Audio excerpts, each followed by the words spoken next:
রিমালের ক্ষতচিহ্নের মাঝেই ঘুরে দাঁড়াতে শুরু করেছে উপকূল। মেরামত হয়েছে খুলনার কয়রার 10 হালিয়া বেড়িবাঁধ।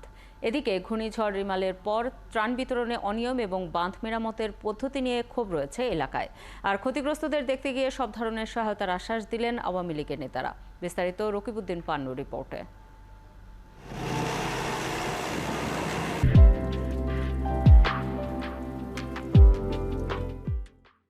ঘূর্ণিঝড় রিমালের তাণ্ডবে ভেঙে যাওয়া খুলনার কয়রার 10 হালিয়া বেড়িবাঁধের মেরামত শেষ হয়েছে এক সপ্তাহ পর। এতে প্রতিদিন জোয়ার ভাটার প্লাবন থেকে আপাতত রক্ষা পেয়েছে উপজেলার অন্তত 50,000 মানুষ। প্রাণ ফিরতে শুরু করেছে উপকূলে। এদিকে ঘূর্ণিঝড়ের পর দুর্গত এলাকায় ত্রাণ বিতরণে অনিয়মের অভিযোগ উঠেছে।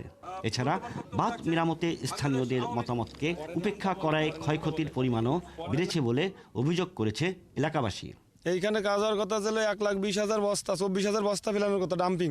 সেই জায়গায় কাজ হয়েছে মাত্র সীমিত হইলে আর সর্বোচ্চ 40,000 বস্তাও পড়ি কয় কাজ শেষ। এই জায়গাতে যদি সেই সময় রাস্তাটা দিত তাহলে আমাদের ছেলে মেয়ে না আমাদের তো নদীতে ভাসতে হতো না। যাবো কোথাও আমাকে এই ছাড়া তো আমাকে আর জায়গা নেই যে সেই জায়গায় আমরা বসত করবো।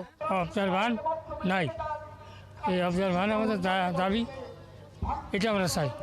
এদিকে ঘূর্ণিঝড়ের এক সপ্তাহ পর আওয়ামী লীগের কেন্দ্রীয় এবং স্থানীয় নেতৃবৃন্দ যান দুর্গতদের দেখতে।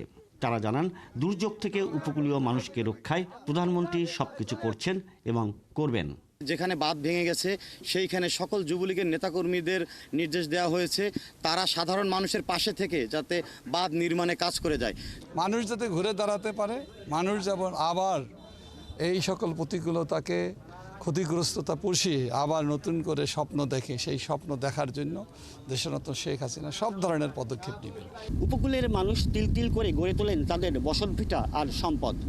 এক একটি ঘূর্ণিঝড়ে ধসে পড়ে বেড়িবাঁধ, ভেসে যায় মানুষের সম্পদ আর বসতভিটা।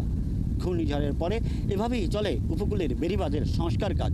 তবে এর স্থায়িত্ব নিয়ে সংশয় গোটা উপকূল জুড়ে। রকিবউদ্দিন পান্নু, 71, 10 হালিয়া, কয়রা, খুলনা।